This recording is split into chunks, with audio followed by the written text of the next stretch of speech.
Mĩikarĩre mĩega kũrĩ ohwo njera-inĩ nĩ mamwe ma maũndũ marĩa mwandĩki mũkaru rũhonge-inĩ rwa kũrũnga mĩtugo njera-inĩ Arume Beacco augĩte megũteithĩrĩria ohwo njera-inĩ cia arume.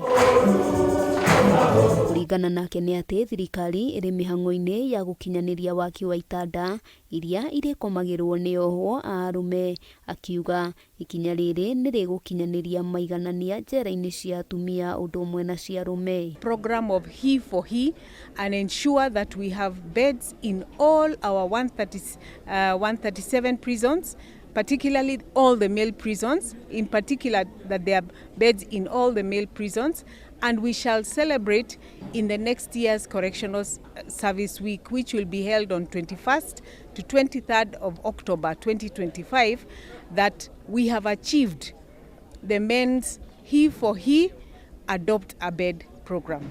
Beacco akinyanĩirie ndeto ĩno hĩndĩ ya igongona rĩa wamũrani kũrĩ ohwo matanyihĩire 25 arĩa maraingĩragio kĩama-inĩ kĩa arume gĩa CMA kanitha-inĩ gwa Gatoreki njera-inĩ ya Kamĩtĩ. CMA is a very, very strong organization.